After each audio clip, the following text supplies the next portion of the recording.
Hey everybody, we're going to do some questions from section 3.1, specifically number 7, number 17, and number 19. Question number 7 actually relies upon the graph that comes from number 5. So the first thing you need to do is go to the Statlet and actually record that data into the two quantitative variables. So first thing I did was I went to Statlet here and I typed in the variables for body weight and backpack weight, and then I listed those numbers with spaces. I'm going to hit begin analysis, and it gives me the scatter plot. Okay, so taking a look at this scatter plot, I'm going to try to take a picture of it real quick. Let's see if I can do that. Nope, it does not want me to do that. Okay, that's okay. So taking a look at this, the first question on number 7 asked us to describe the relationship between body weight and backpack weight. All right, this is really important. It did not say use DOFs or describe the direction, the outliers, the form, and the strength. It just said describe the relationship between these two variables. You have to recognize that that is asking you to find DOFs. And I'm going to add the C in the front, C DOFs, so that we have some context here. So for part A, looking back at the scatter plot, I can see that this is positive, and I don't really feel like there's any outliers. If I were to draw a line, I feel like it would kind of just like fall in between those two things. So there doesn't really appear to be any outliers. It does appear to be linear to me. It doesn't look like there's any kind of curve or something. And I don't know, the patterns may be only moderately strong as far as the strength goes, because like towards the end, they start getting kind of spread out. So that's what I would say. I would say the relationship between body weight and backpack weight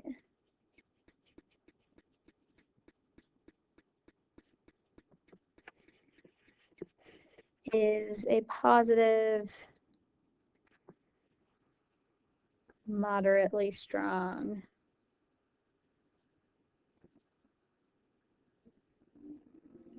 linear relationship.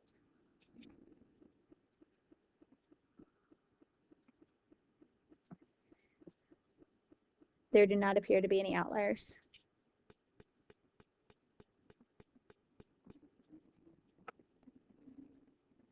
Hope you guys can read my handwriting, sorry. All right, so the relationship between body weight and backpack weight is a positive, moderately strong linear relationship, and there do not appear to be any outliers. So I covered the context by saying what the relationship was between, and then I have direction, outliers, form, and strength. So I covered all of DOFs.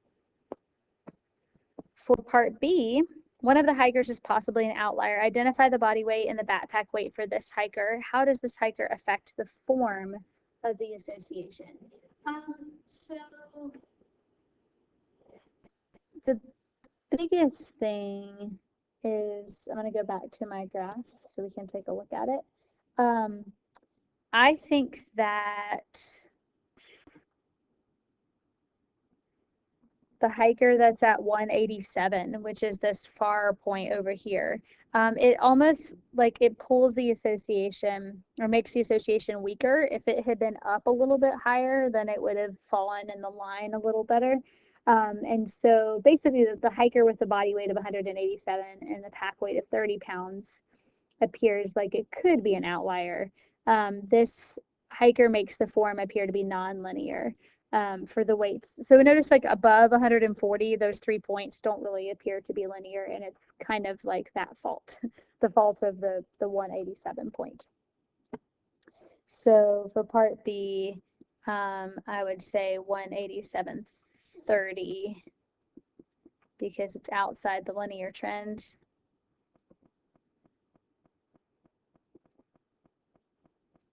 The book added that it makes the relationship after 140 pounds look nonlinear.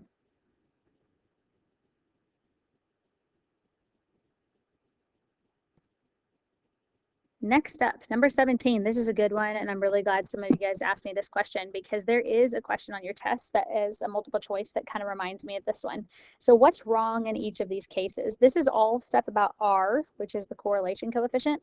I gave y'all a list of things that you need to know about R, so you should definitely have that on hand or memorize that for the test.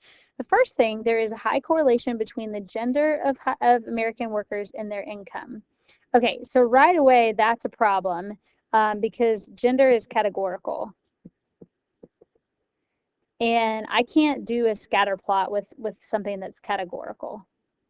So that's the problem with part A. You could only use 2 quantitative variables.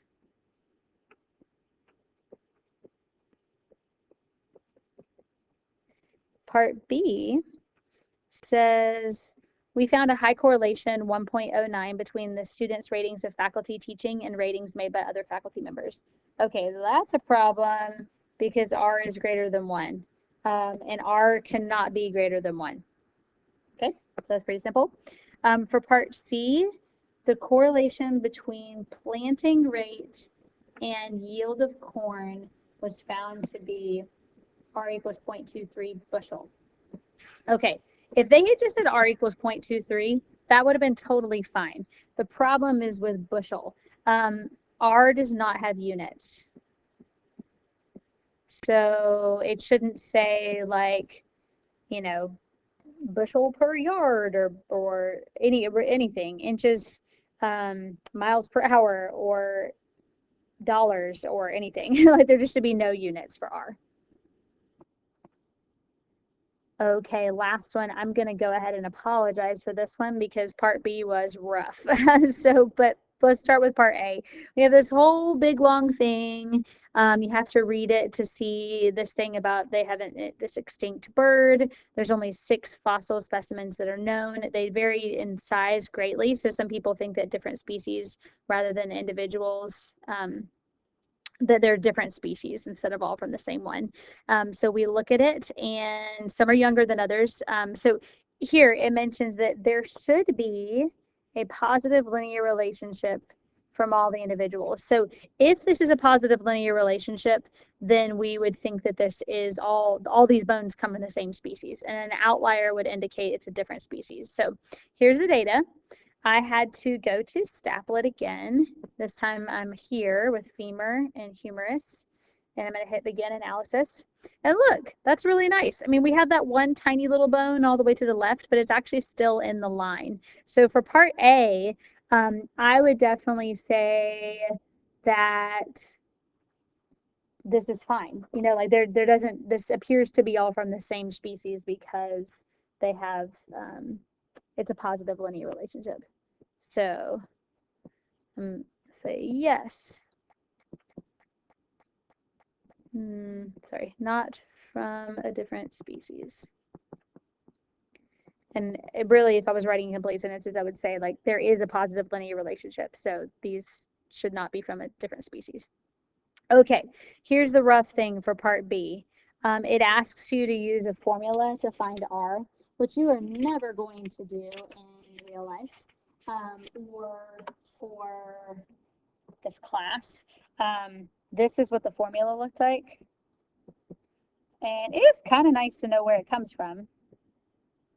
So it's 1 divided by n minus 1 times the sum of all the x values minus their mean divided by the standard deviation times all the y values minus their mean divided by their standard deviation. Okay, so it's like, well, where do these numbers even come from? Again, you are not going to have to do this on the test because what you are going to have to do is use the Stapplet to find it.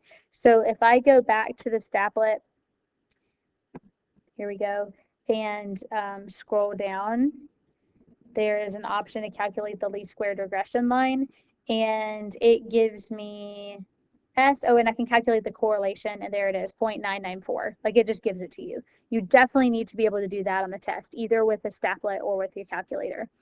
If I wanted to actually use that formula, I would have to go to a different part of the Stapplet, which is one quantitative variable, because I need to calculate the mean and the standard deviation. They actually have an option for doing it with multiple groups so that you can list the numbers for more than one thing. So I did multiple groups, but it was one quantitative variable. I didn't want a scatter plot. I just wanted like the mean and the standard deviation for each thing. So if I hit begin analysis, notice this table down here gives me the mean for the femur and the standard deviation for the femur, and the mean for the humerus and the standard deviation for the humerus. So if I was doing this, and again, this is going to be pretty rough, I would have to be plugging in all of those numbers into this formula. So it would be like 1 over, and there were 5 things, so it'll be 4 because you would do n minus 1. And then I would need to find the sum. So like, just for example, I'm just going to do like the first one. X1 was 31. The mean for X was 58.2 from that thing that I just did. The standard deviation for X was 13.2. And then I would have to multiply it by the first Y value. So that was 41 minus Y bar, which was 66. And the standard deviation for Y, which was 15.89. And then I would have to do it again for the next point, and again for the next point, and again for the next point until I added up all of the points. So that is where R comes from, but you thankfully are not going to have to do it by hand on the test or on the AP exam, so don't stress about it. What you do need to be able to do, however, is type it into the 2 quantitative variables Stapplet and calculate the R here, calculate the correlation.